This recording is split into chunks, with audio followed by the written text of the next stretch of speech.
Welcome back to another Mercs Legion War Recap video. Bringing home another win with over 90% total destruction. It feels like the Mercs Legion is getting back into a groove. We had some really nice attacks this war, so let's go ahead and get into it. The first attack I want to show you is against their number 14, Yacob, went in here. I typically don't like using Go Wipe. It's what I consider to be a 2-star strategy. However, there are certain situations where it simply just works. It's a great play, and Yacob chose one of those chances. One of the things that makes Go Wipe very powerful is when you have large open compartments. You also have a way to create an easy funnel, and you have low-level walls. All of those things are easily done here. Does a really nice job of creating this funnel on the outside, taking care of the trash buildings with some wizards, and that is going to allow all of his defensive troops and P.E.K.K.A.s to go straight inside the base as soon as he breaks through that wall. The one rage spell goes down just to help take out the enemy clan castle troops, and look at everything just funneling right into the center of this base. One of the things he did really good is he kept enough structures inside the base to lure in the P.E.K.K.A.s and golems. I've seen lots of times where people try to go wipe and they take care of a lot of stuff, and then they're like sending the P.E.K.K.A.s, and then they go around the base because they don't target what's inside. There's not enough in there to entice them in. Clan Castle P.E.K.K.A. came in a little bit late, but it worked out rather nicely because they ended up being a tank for the wizards that go around the outside. The core troops did a really nice job taking down the core structures in there. One thing I'd like to advise you guys away from doing is dropping your wizards in a clump. Your wizards should be cleanup troops, and they should be spread around the troop like salt and pepper. If you're eating a pile of mashed potatoes, you don't want to take a bite and have just this overwhelming power of pepper. You don't want that. You want to spread it out over all the mashed potatoes so you get this nice even blend. Same thing with your wizards. Spread them out like pepper so that way they can take out more of the base more efficiently and then don't die to splash damage such as that wizard tower did here. Alright, one thing I would have loved to have seen here at the end of this attack would have been back-end loons. 4 or 5, maybe 6 back-end balloons instead of a P.E.K.K.A. could have really done a ton of damage at the end. The P.E.K.K.A.s did a good job. They're powerhouses. They are pushing their way through the base. Low-level walls made their job a lot easier. However, if you're coming up against a base like this but with a lot higher level walls, take in a few back-end loons. So as soon as those air defenses go down and everything is targeting what's in the core, send in the balloons to take them out. Start practicing your Town Hall 9 attacks as a Town Hall 8, and then once you hit Town Hall 9, you'll just be a success story. So excellent Yacob for doing a good call for a Go Wipe. We're going to go down a little bit here. I want to show you Kajjirr's attack against number 19. Kajjirr goes in with dragons. He's a very good dragon attacker, and this is a great example of why.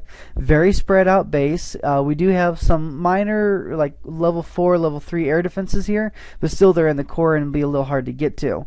So, coming in with level 2 dragons, he's going to start by creating a funnel. Look how wide that funnel is. All the way down here and all the way up there. Why is he needing to create such a wide funnel? Because it's going to be super easy for the dragons to get pulled outwards if you don't. Now look at the deployment of the dragons. Left, right, left, right, left, right, and back and forth. Why is that great? Because you're staggering them so they don't all get pulled out to the outside and they're going to get pulled into the center.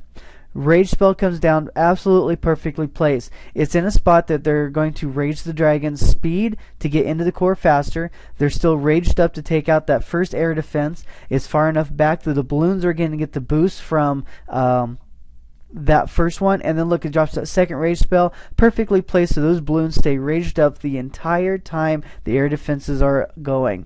And he had that last rage spell. He probably didn't even need to drop it. It was probably just a swag rage. He's like, I don't really need this, so I'm going to go ahead and use it anyway. So just amazing. I mean, look at the amount of power still left on the board because it was able to create an amazing funnel. He was able to get his dragons focused on the clan castle troops and then raged in to take out the core. Just at the same time, the balloons got there to help out the dragons power through any of these air defenses that were remaining in the core. If you look here, we've got 8 dragons and a balloon left. I mean, talk about amazingly planned out, well done attack, Kajjirr. That is exactly the way a dragon attack should go.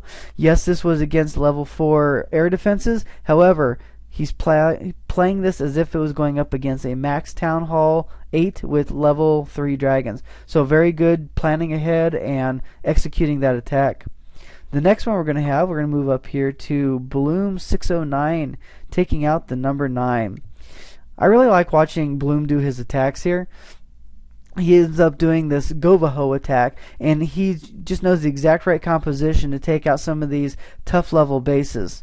He is going up against level 2 Expos as the Town Hall 9, but he's got max level Hogs and a pretty decent level Valkyrie complement here. Taking 8 Valks that were level 3, sends them in. He sends them in a little earlier than I would have liked. There's a good chance they could have gone astray around the edge, but does have Wizards making their way around the outside to help clean up. Wizards are coming in to help take out the enemy clan castle troops. Queen is right behind. The Quad Quake spell is super powerful, folks. Please don't underestimate how strong this can be. Some people argue that the jump is better, but let me tell you, a Quad Quake spell will completely take the wall out, and you don't have to worry about it. Your troops won't get stuck, and it can open up a path straight from the outside to the inside, just as this one did. Now, he drops the Hogs over on the left side a little early. I wish he had taken a little bit of time and waited for those defenses to get distracted in the core.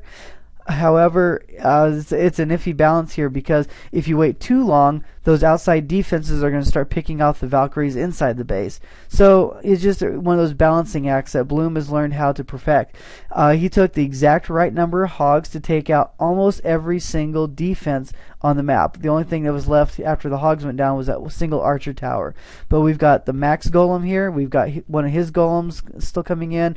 Plenty of wizards around the outside of the base. There's a couple of Valkyries still up. King is still up.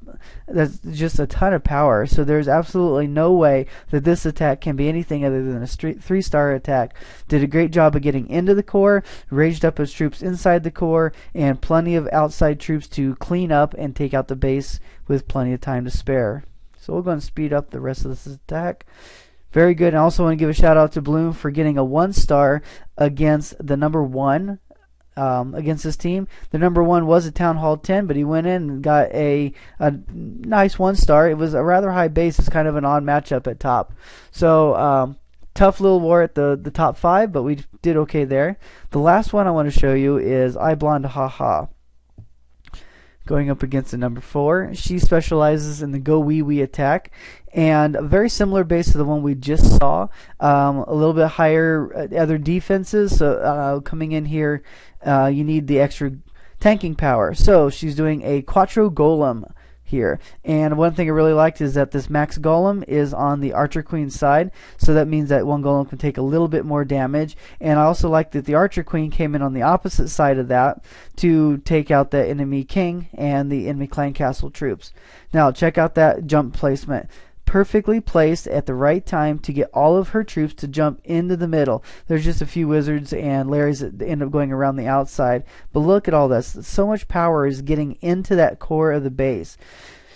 Once she's able to cross the golems into the middle, all 4 golems are still going, and they're just going to completely tank these 2 Expos, the 3 Teslas that pop, the mortars are coming down, all working on the golems. So that's going to leave the wizards, witches, and queen up to just take out any of these defenses that are targeting the golems.